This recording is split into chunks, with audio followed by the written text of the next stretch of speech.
अस्सलाम वालेकुम स्टूडेंट्स, मैं हूं अब्दुल कुद्दूस बेग, आपका फिजिक्स टीचर। स्टूडेंट्स, आज के लेक्चर में हम चैप्टर नंबर 4 के लास्ट 2 न्यूमेरिकल्स के सॉल्यूशंस को डिस्कस करेंगे। तो स्टूडेंट्स, लेक्चर को स्टार्ट करने के लिए चलते हैं व्हाइट बोर्ड की तरफ। स्टूडेंट्स, स्टार्ट करते हैं numerical number 4.9 which states that a diver weighing 750 Newton dives from a board 10 meter above the surface of a pool of water. Use the conservation of mechanical energy to find his speed at a point 5 meters above the water surface, neglecting air friction. तो students, numerical को solve करने के लिए सबसे पहले हम given data लिखेंगे। तो इस न्यूमेरिकल में क्या क्या इंपॉर्टेंट डाटा गिवन है स्टूडेंट्स? सबसे पहले हम लिखेंगे the weight of the diver is given which is equal to 750 newton. Now students, अब हम लिखेंगे the initial height of the diver, जिसे हम h1 से रिप्रेजेंट करेंगे। It is equal to 10 metres. और स्टूडेंट्स, डाइवर की इनिशियल स्पीड किसके इक्वल होगी? जिसे हम v1 से रिप्रेजेंट करेंगे।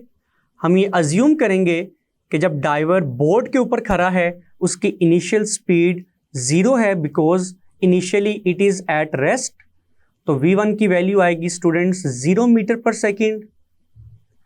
नाउ स्टूडेंट्स, अगर हम डाइवर की फाइनल हाइट की बात करें, जिस हाइट पर हमने डाइवर की फाइनल स्पीड को कैलकुलेट करना है, तो स्टूडेंट्स डाइवर की फाइनल हाइट को हम h2 से रिप्रेजेंट करेंगे and it is equal to 5 metres. Now students, data को कंप्लीट करने के बाद हमारी नेक्स्ट हेडिंग होगी टू फाइंड की। तो स्टूडेंट्स, जैसा कि स्टेटमेंट को रीड करने से मालूम हुआ, we have to calculate the final speed of the diver when he is 5 meters above the water surface। तो हम लिखेंगे final speed of the diver, जिसे हम v2 से रिप्रेजेंट करेंगे। इस वैल्यू को हमने कैलकुलेट करना है। नाउ स्टूडेंट्स,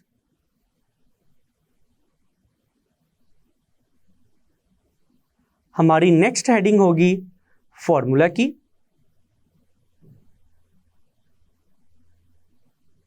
डियर स्टूडेंट्स, इस न्यूमेरिकल को हम सॉल्व करेंगे by using the law of conservation of mechanical energy और by using the concept of inter conversion of kinetic energy and potential energy.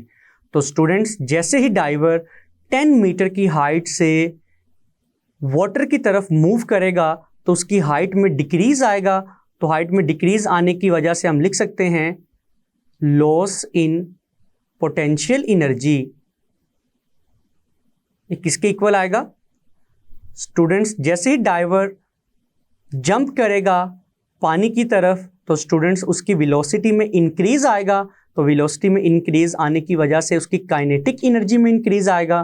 तो हम लिखेंगे gain in kinetic energy if there is no air friction. Now students, loss in potential energy किसके equal होगा? हम लिखेंगे mg h1 minus mg h2। Similarly students, gain in kinetic energy किसके equal आएगा? 1/2 m v2 square minus 1/2 m v1 square.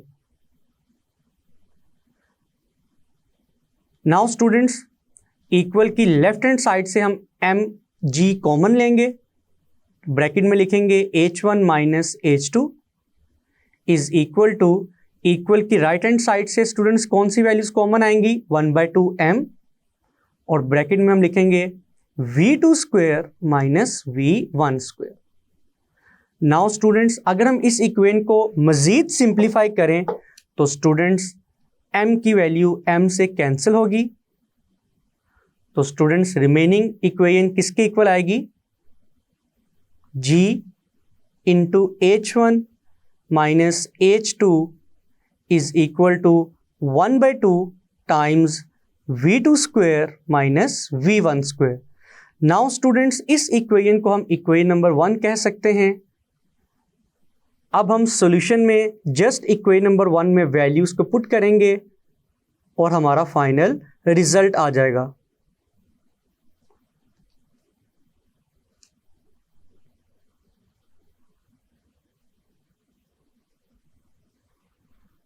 तो students हमारी next heading होगी solution की।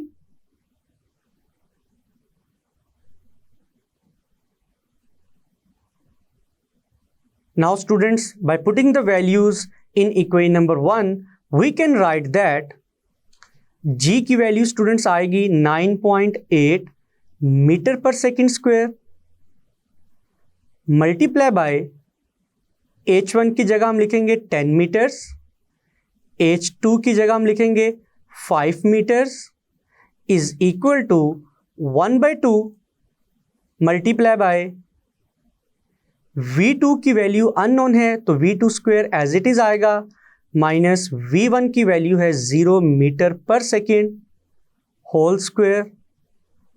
Now students 9.8 metre per second square as it is आएगा, 10 minus 5 का result आएगा 5 metres is equal to 1/2 bracket में हम लिखेंगे जस्ट v2 का स्क्वायर, बिकॉज स्टूडेंट्स आपको मालूम है 0 का स्क्वायर 0 ही होता है।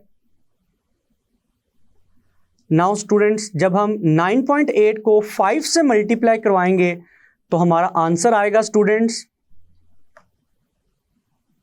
49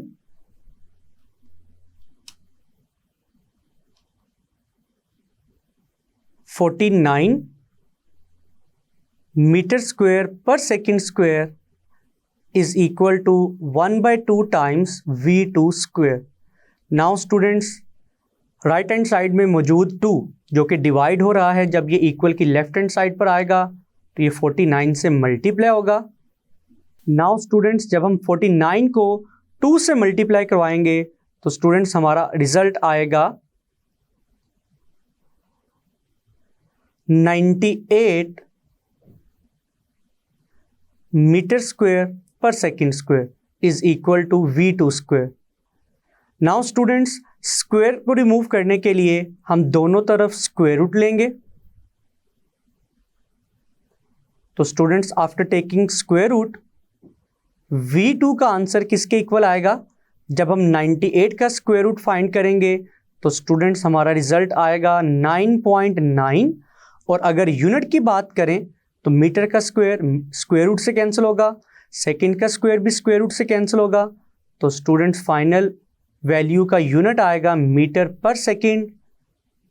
तो स्टूडेंट्स डाइवर की फाइनल स्पीड किसके इक्वल आएगी, 9.9 मीटर पर सेकेंड के equal.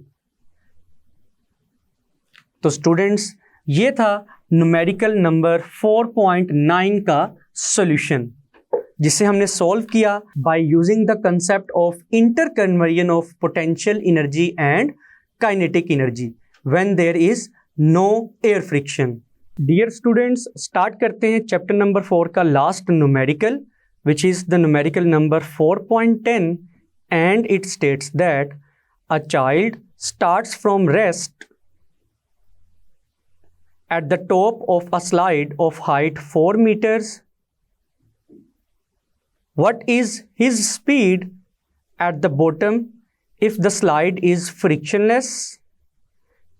If he reaches the bottom with a speed of 6 meter per second, what percentage of his total energy at the top of the slide is lost as a result of friction?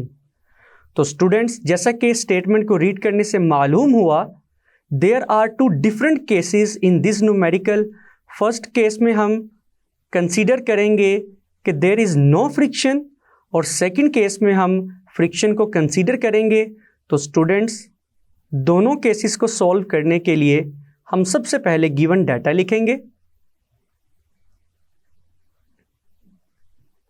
तो students, अगर हम data की बात करें तो students, data में just height of the slide is given, तो हम लिखेंगे हाइट ऑफ स्लाइड, जिसको हम h से शो करेंगे, and it is equal to 4 metres. Now students, अगर हम टू फाइंड की बात करें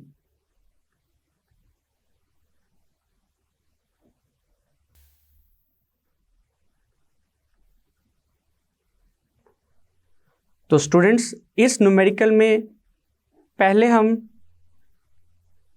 चाइल्ड की स्पीड कैलकुलेट करेंगे at the bottom if there is no friction. तो हम लिखेंगे first of all we have to calculate the speed of the child at bottom, और इसे हम v से रिप्रेजेंट करेंगे एंड इट इज अननोन। और स्टूडेंट्स, अगर हम सेकंड पार्ट की बात करें तो सेकंड पार्ट में स्टूडेंट्स हम क्या कैलकुलेट करेंगे?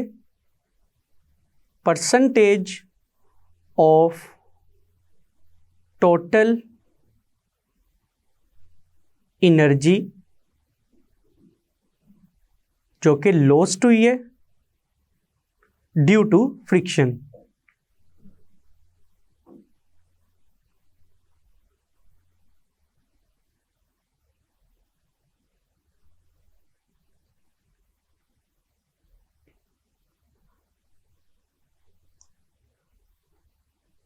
नाउ स्टूडेंट्स, स्टेटमेंट को अच्छे से समझने के लिए हम डायग्राम की हेल्प भी ले सकते हैं। For example students, this is a slide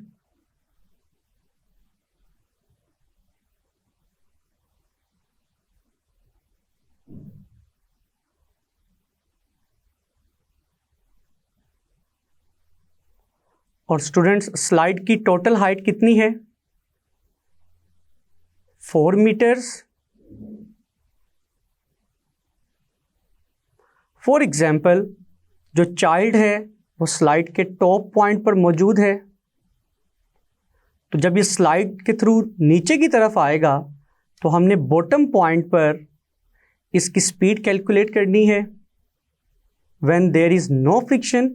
और सेकंड केस में स्टूडेंट्स हम ये कंसीडर करेंगे कि अगर ये चाइल्ड 6 मीटर पर सेकंड की स्पीड से मूव करता है तो कितनी काइनेटिक एनर्जी लॉस्ट होगी, वो हमने कैलकुलेट करनी है ड्यू टू फ्रिक्शन।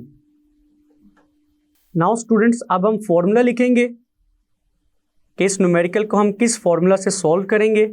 तो स्टूडेंट्स, हमारी नेक्स्ट हेडिंग होगी फॉर्मूला की।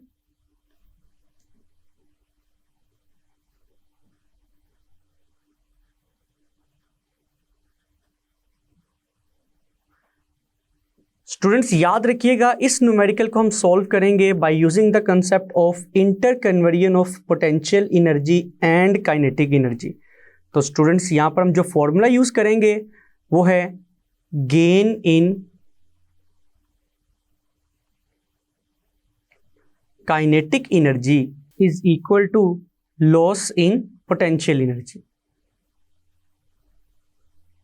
नाउ स्टूडेंट्स, जैसे कि मेंशन्ड है कि फर्स्ट केस में हम ये कंसीडर करेंगे कि देयर इज नो फ्रिक्शन, तो स्टूडेंट्स काइनेटिक एनर्जी की वैल्यू क्या होगी? 1/2 mv², और स्टूडेंट्स पोटेंशियल एनर्जी की वैल्यू होगी mgh के इक्वल।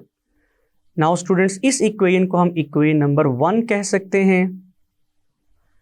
नाउ स्टूडेंट्स, हमारी नेक्स्ट हेडिंग होगी सॉल्यूशन की। सबसे पहले हम फर्स्ट पार्ट को सॉल्व करेंगे by putting the values in equation number 1। तो स्टूडेंट्स, जब हम फर्स्ट इक्वेशन में वैल्यूज को पुट करेंगे 1/2 स्टूडेंट्स एज इट इज आएगा, m को भी हम एज इट इज लिखेंगे, v² भी एज इट इज आएगा। नाउ स्टूडेंट्स, इक्वल की राइट साइड पे भी m मौजूद है, उसको भी हम एज इट इज लिखेंगे। g की वैल्यू स्टूडेंट्स है 9.8 metre per second square. And students, height की वैल्यू है 4 मीटर्स। नाउ स्टूडेंट्स, जैसे कि आप देख सकते हैं कि इक्वल के दोनों तरफ मौजूद m कैंसिल हो जाएगा, और स्टूडेंट्स 2 जो कि लेफ्ट हैंड साइड के डिनोमिनेटर में है, जब वो राइट हैंड साइड में शिफ्ट होगा तो वो न्यूमरेटर में आएगा। तो हम लिखेंगे students 2 multiply by 9.8 metre per second square multiply by 4 metres. Students, जब हम इन वैल्यूज को मल्टीप्लाई करवाएंगे तो स्टूडेंट्स v स्क्वायर किसके इक्वल आएगा? v स्क्वायर इक्वल आएगा 78.4 के। और स्टूडेंट्स, अगर यूनिट की बात करें तो यूनिट आएगा मीटर स्क्वायर पर सेकेंड स्क्वायर।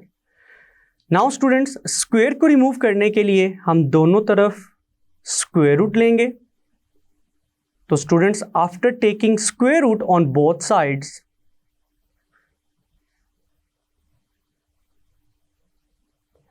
v का स्क्वायर स्क्वायर रूट से कैंसिल होगा, तो v आएगा 78.4 का स्क्वायर रूट आएगा 8.8, और स्टूडेंट्स यूनिट आएगा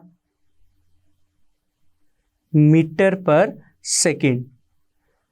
now students, this is the final result of the speed of the child at the bottom of the slide if there is no air friction. Now students, part A को solve करने के बाद अब हम part B को solve करेंगे। तो students, part B में हमने परसेंटेज ऑफ टोटल एनर्जी की वैल्यू को कैलकुलेट करना है, जो कि वेस्ट होगी due to friction when the child is moving with 6 metre per second.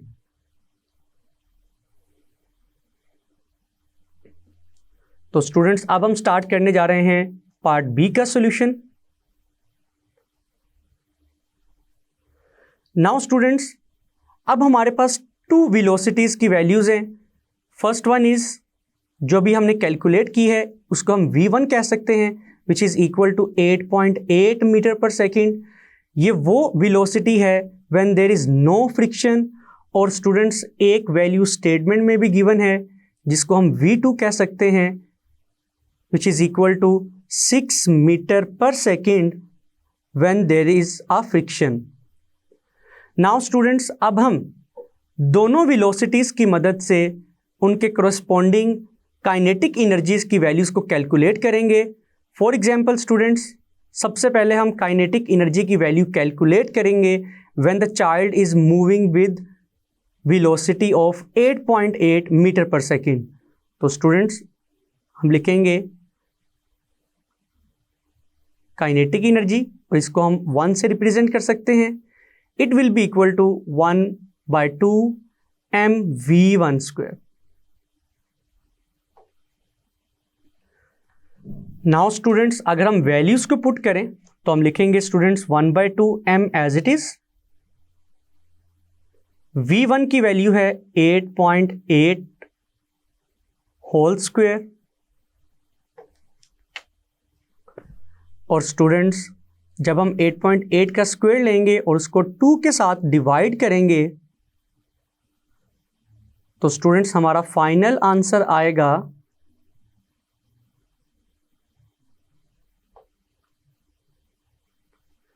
38.72।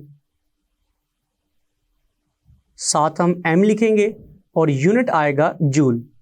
Students, जैसे कि स्टेटमेंट में mass of the child given नहीं है तो इस न्यूमेरिकल में हम मास की जगह m ही यूज करेंगे।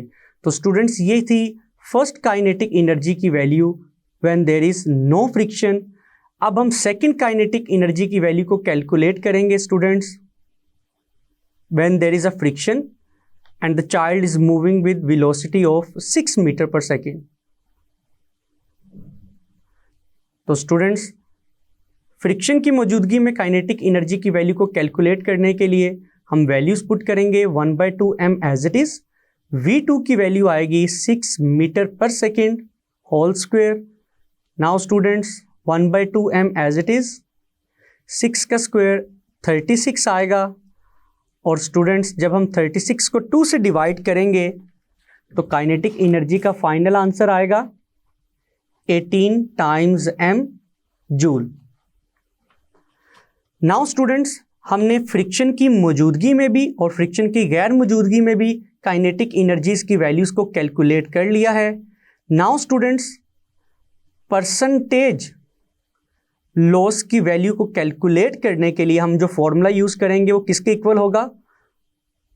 वो इक्वल आएगा students kinetic energy of the child when there is no friction minus kinetic energy of the child when there is friction divided by the original kinetic energy of the child, जो कि किस case में consider की जाएगी? When there is no friction multiply by 100। Now students, original kinetic energy की value है 38.72 times m joule minus second kinetic energy की value है when there is friction, it is equal to 18 times m joule divided by the original kinetic energy which is equal to 38.72 m और साथ आएगा joule multiply by 100।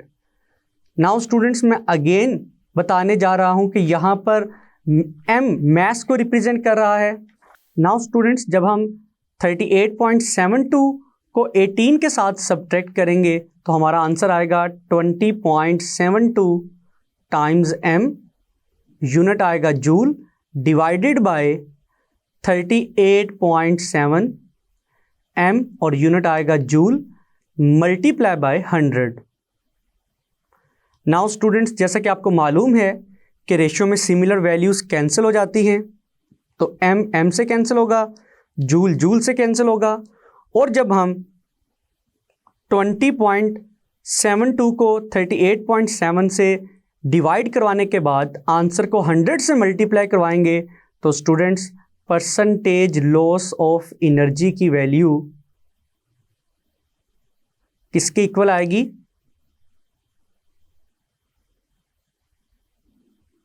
53.5% के equal, जिसको अगर हम round of करें तो स्टूडेंट्स हमारा फाइनल आंसर किसके इक्वल आएगा? 54% के इक्वल।